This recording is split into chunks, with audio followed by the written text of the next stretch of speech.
Something is shifting in how America projects power. And if you have been paying attention over the past year, the pattern is impossible to ignore. This week, a 8-hour ultimatum was issued by the most powerful man on earth, backed by the most capable military in history.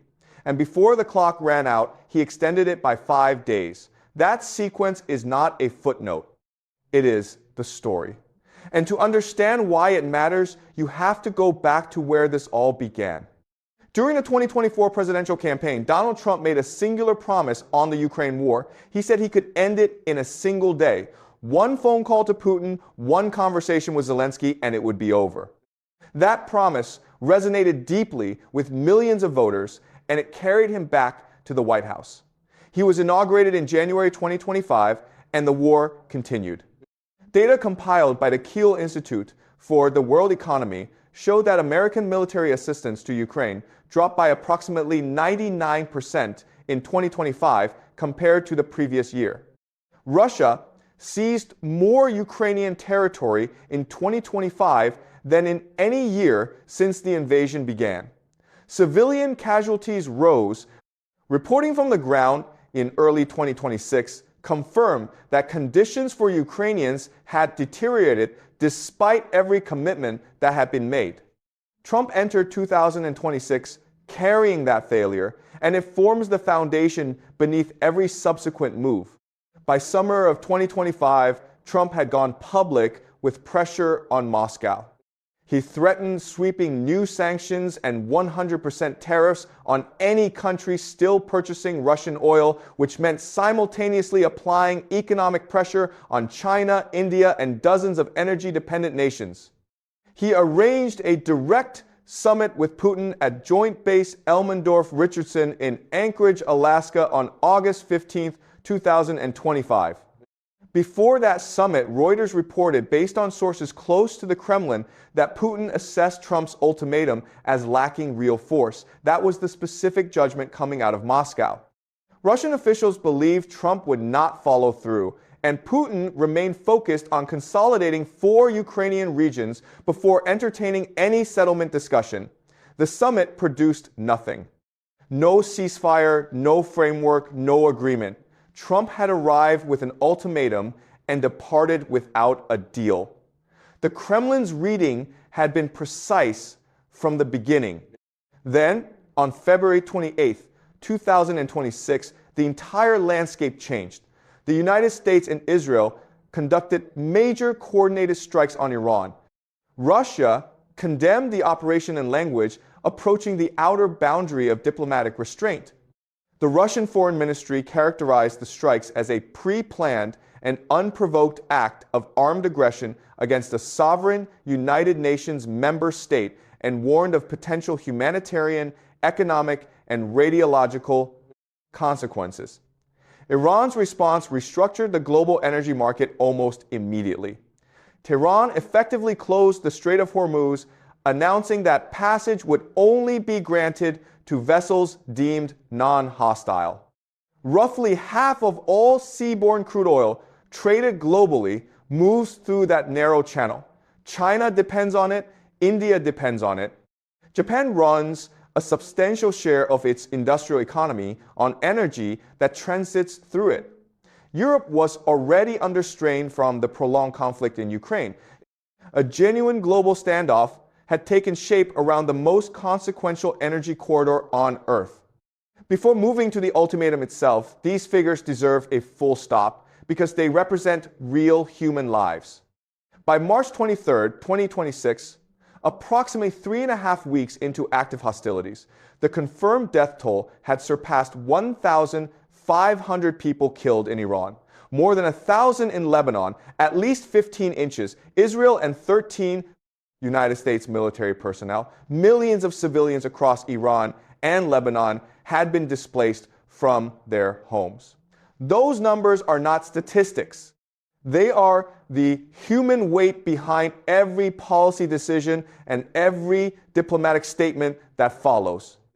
Over the weekend of March 21st and 22nd, 2026, Trump escalated in a manner that concentrated the attention of every government on earth onto a single deadline. In public statements and across social media, he issued a 8-hour ultimatum to Iran. Reopen the Strait of Hormuz, or the United States would obliterate Iran's power infrastructure, beginning with the largest facility first. The word obliterate is not chosen casually in the vocabulary of executive threats. And the specification of starting with the largest facility first was a deliberate escalation signal indicating a methodical and comprehensive campaign rather than a symbolic strike. Analysts immediately identified the Bushehr nuclear power plant as the most probable first target. It is the largest facility of its kind in Iran. But one factor fundamentally complicated the calculation. Russia built Bushehr. Russian engineers designed it. Russian personnel remained stationed inside it. Moscow had invested significant diplomatic capital in that project over many years. When Trump referenced the largest power plant first, the Kremlin understood with precision what those words might mean. Dmitry Peskov, speaking in his official capacity as Kremlin spokesman, delivered a statement that circulated through every major newsroom on the planet. He described strikes on nuclear facilities as potentially extremely dangerous and fraught with perhaps irreversible consequences. In the language of international relations, the word irreversible does not mean costly or disruptive.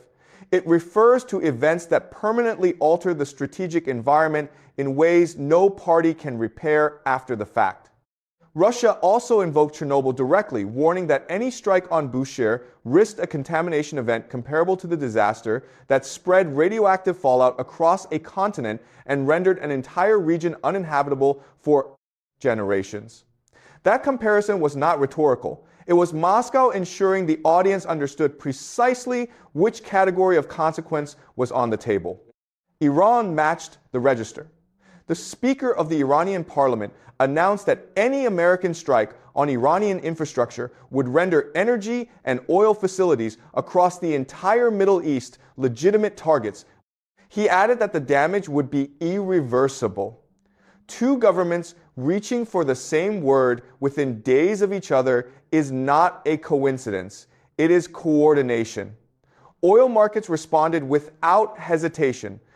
Brent crude spiked to approximately $114 per barrel. For anyone filling a tank or paying a heating bill, that number is not abstract.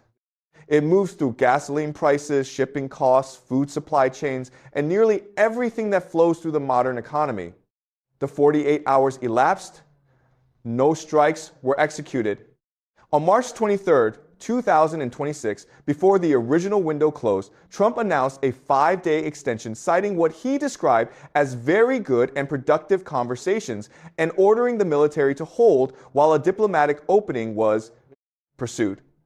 Iran's government and the Islamic Revolutionary Guard Corps responded almost simultaneously, and their account stood in direct contradiction. They stated there had been no talks with Washington. Nothing had been negotiated. IRGC-aligned media framed the extension not as active diplomacy, but as a withdrawal after Iran had made the cost of escalation sufficiently clear. Two completely opposing versions of the same moment existed simultaneously in the public record. What is not in dispute, regardless of which account proves accurate, is the sequence itself. An ultimatum was issued, the deadline passed without the threatened action, the window was extended, the Strait of Hormuz remained closed. Bloomberg noted the compression of contradictory signals in the days prior. Trump had publicly described the military campaign's objectives as largely achieved and suggested a wind down was coming before pivoting to a threat to obliterate the largest power plant in the country. That arc from winding down to obliterate to 5-day extension was visible to every government and every market on earth. Oil fell roughly 10% after the extension was announced, and the Dow gained nearly 1,000 points. That reaction was not a celebration of American strength. It was relief that an imminent catastrophe had been deferred, which is a different thing entirely. For most of the past several decades, an American ultimatum carried a specific and understood weight. When Washington set a deadline, the consequences of crossing it were treated as credible. That credibility was not declared. It was earned across years of demonstrated follow-through, and it formed the operating logic of American deterrence. What the current period is stress testing is whether that foundation remains intact. Putin calculated that Trump's Ukraine ultimatums lacked genuine backing and was proven correct in Alaska.